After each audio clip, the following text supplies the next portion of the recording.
Tere kõigile, head vaatajad! Eesti eest nädala uudised 123. saade. Lõppenud nädalast räägime kõige olulisemat. Saate alustuseks aga olgu öeldud, et Iisrael USA mahitusel alustas järjekordset sõda Iraani vastu. Kas see nüüd toob endaga kaasa nafta hinna drastilise tõusu ja muud ebamugavused, seda me saame lähipäevadel näha, ent kõigest sellest räägime lähemalt veel saate lõpus. Louvre muuseumisse on riputatud maal, millel on kujutatud vahistatud Briti endist printsi Andrewd. Protesti korraldas miljardäride vastane rühmitus Kõik vihkavad Elonit, kuna kuninga vennal Charles III on sidemed süüdi mõistetud pedofiil Jeffrey Epsteiniga. Prantsusmaa president Macron: peame töötama Venemaa naftaekspordi meretranspordi täieliku keelustamise nimel. Vajame Venemaa niinimetatud varilaevastiku vastu võitlemiseks kõrgeimal tasemel koordineerimist.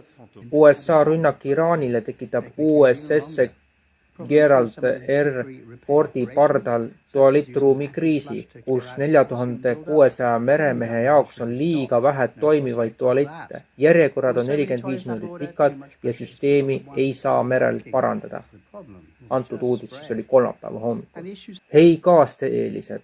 Kutsume teid kaasa rääkima ja tegutsema sundüürnike ning teiste omandireformis kannatanute teemadel.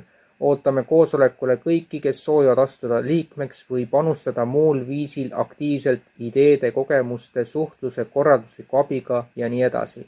Aeg ja koht 9. märts 18:00–20:00. Koguneme kell 17:30 Astra maja fuajees, Tallinna Ülikool, ruum S235. Sisenemine Narva maanteepoolsest uksest. Päevakord. Uute mõtete kogumine ja üldine arutelu. Sisendi kogumine Lasnamäe linnaosa kogu istungiks. Koondame Lasnamäe munitsipaalmajade elanike peamised mured ja ettepanekud. Sõnastame selge sisendi, mida komisjonile esitada. On tulnud ka ilmsiks, et üürilepingud on sisult erinevad. Kui võimalik, võtke enda leping kaasa, et saaks võrrelda, mis punktid on erinevad. Kui soovid tulla, vasta palun sellele kirjale või e-mailile oiguskodule@gmail.com. Kohtumiseni parimate soovidega MTÜ Õiguskodule. Zelenskõi.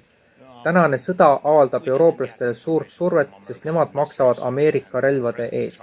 Olen tänulik, et programm toimib, et me saame Ameerikast relvi osta ja nad ei blokeerinud seda võimalust. Iraani president Masoud Pezeshkian. Meie vaenlased ütlevad, et Iraan ei tohi taotleda tuumarelvi. Seda oleme me ise korduvalt kuulutanud, et me ei taotle tuumarelvi. Iraani välisminister Arakhi. Tänane voor oli seni toimunud voorudest parim. Esitasime Ameerika poolele selgelt oma nõudmised. Esmaspäeval toimuvad tehnilised kõnelused, et arutada üksikasju. Saavutasime tuumaküsimuste ja sanktsioonide leevendamise osas häid edusamme. Mõnes punktis on kokkulepe ja teistes ka erimeelsed. Nagu me praeguseks siin teame, esmaspäeval ilmselt tehnilisi kõnelusi ei toimu, kuna Iraani vastu on algatatud järjekordne absurdne sõda. Ja nüüd siis saate lõppu lubatud kaadrid. Alustuseks hetkest, mil Iisrael Iraani ründas. Järgnevalt Iraani lennukid lendavad Teherani kohal õhus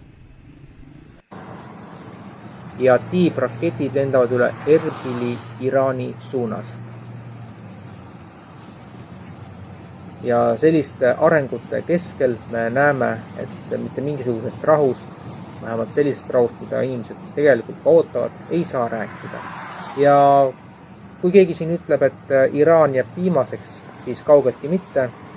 Kuuba on juba üks järgmisi sihtmärke, teistest rääkimata, aga kuhu see kõik lõpuks välja viib, see on nädalate, võib-olla päevade küsimus. Tänaseks kõik. Aitäh kõigile, kes te olete meie saateid vaadanud ja kui arengud jätkuvad sellised, nagu nad nüüd värskelt on kujunenud, siis me tuleme ka järgnädal saatega eetrisse ja siis on põhiteemaks loomulikult Iraani ümber toimuv. Aga meie kohtume teiega siis nädala pärast.